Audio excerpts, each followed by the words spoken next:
Depois de 1 ano e 4 meses, o Corinthians consegue 4 vitórias consecutivas. Impressionante, né? Impressiona. Ainda mais pela temporada que o Corinthians vem fazendo em 2023. E antes de começar a comentar a vitória sobre o Vitória de hoje, o triunfo sobre o Vitória na tarde deste sábado, deixa seu like, compartilha com seus amigos, se inscreve no canal, não perde o vídeo com o Cartolouco, a entrevista está muito massa com o jornalista e youtuber Cartolouco. Então se inscreve aí e bora para mais uma resenha sobre a vitória do Timão. Hoje, vitória importantíssima, tá? E você vai saber por quê. Vamos lá? Pois é, depois de 1 ano e 4 meses, o Corinthians conseguiu 4 vitórias consecutivas, não só em algum campeonato, mas em toda a temporada. Pela primeira vez, depois do dia 18 de julho de 2023, que o Corinthians conseguiu 4 vitórias consecutivas na temporada. A última vez, ó, tô com a foto aqui para provar para vocês. A última vez que o Corinthians tinha conseguido isso foi uma sequência vencendo o Atlético Mineiro por 1 a 0, jogo da Copa do Brasil, Universitário, jogo do Campeonato Brasileiro, perdão, Universitário pela Copa Sul-Americana, o América Mineiro pela Copa do Brasil e o Universitário também pela Copa Sul-Americana lá atrás, nos tempos de Luxemburgo. Então o Corinthians conseguiu, depois de 1 ano e 4 meses, 4 vitórias consecutivas. Pra te falar a verdade, é muito até pelo que o Corinthians apresentou em 2023 e 2024.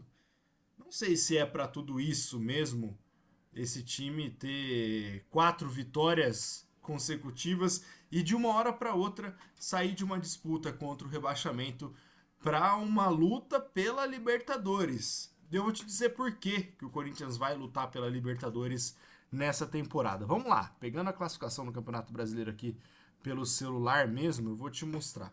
Hoje o Corinthians é 10º colocado do Campeonato Brasileiro e tem 41 pontos. Talvez a internet me sabote, mas de cabeça a gente consegue explicar para você.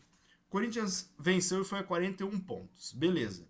O nono colocado, que é o Cruzeiro, tem 43. O nono é o Vasco com 43, o Cruzeiro também tem 43. Porque o Corinthians pode chegar a uma classificação para Libertadores? Porque o Flamengo, vencendo a Copa do Brasil, abre mais uma vaga, vai para G7. O Botafogo, vencendo a Copa Libertadores, vai para G8. Então, os 6 primeiros classificam direto no Brasileirão.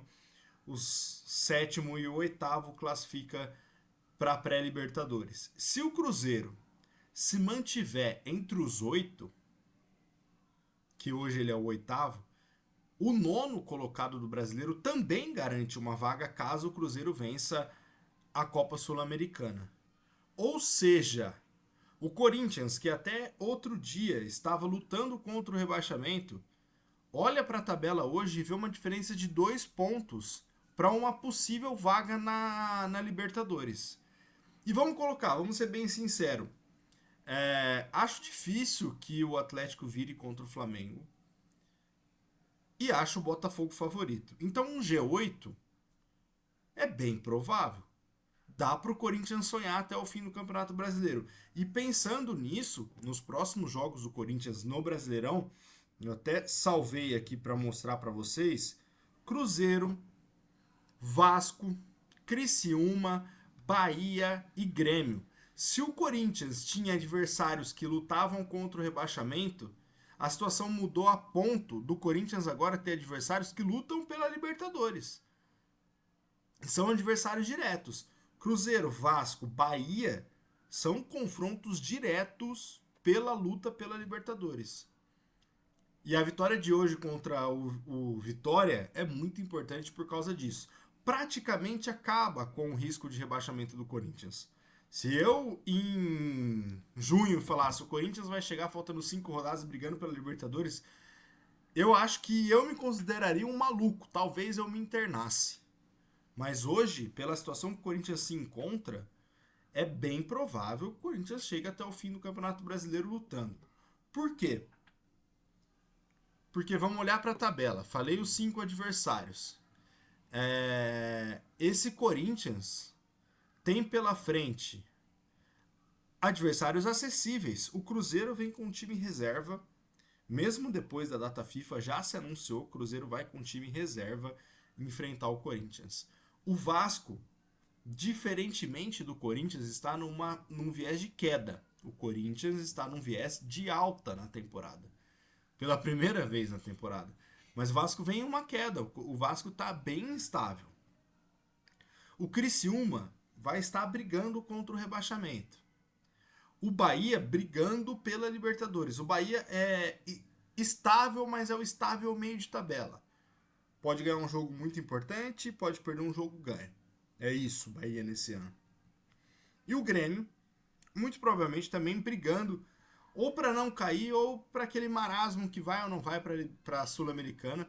Acho que o Grêmio vai estar nessa última rodada já largando mão, pensando em 2025. Então o Corinthians tem muitas chances, de verdade, desses últimos 5 jogos construir. É possível, tá? Vencer Cruzeiro, Criciúma, Bahia e quiçá o Grêmio. Mas vamos colocar, dos 5 jogos que faltam pro Corinthians, se o Corinthians fizer 3 vitórias e 2 empates, são 3 vitórias, 9 pontos, 2 empates, 11. O Corinthians está com 41, vai a 52. Olha, não é impossível classificar para uma Libertadores dessa forma.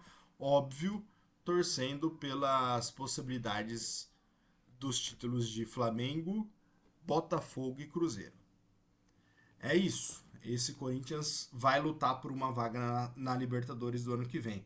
Sobre o jogo de hoje, o que a gente pode falar? Primeiro tempo totalmente do Corinthians. Gol de uma infelicidade do Hugo gigante.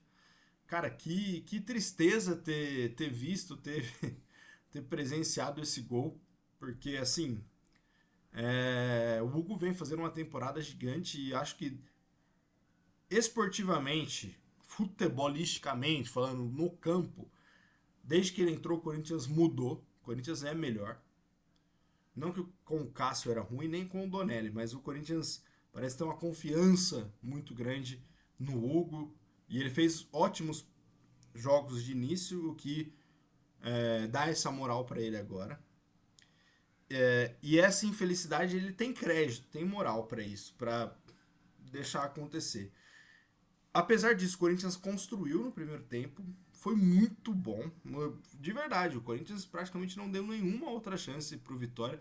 Até brinquei assistindo o jogo, falei, pô, o Vitória tem o Corinthians tem 99% de posse de bola, 1% é o gol, que é só um toque na bola.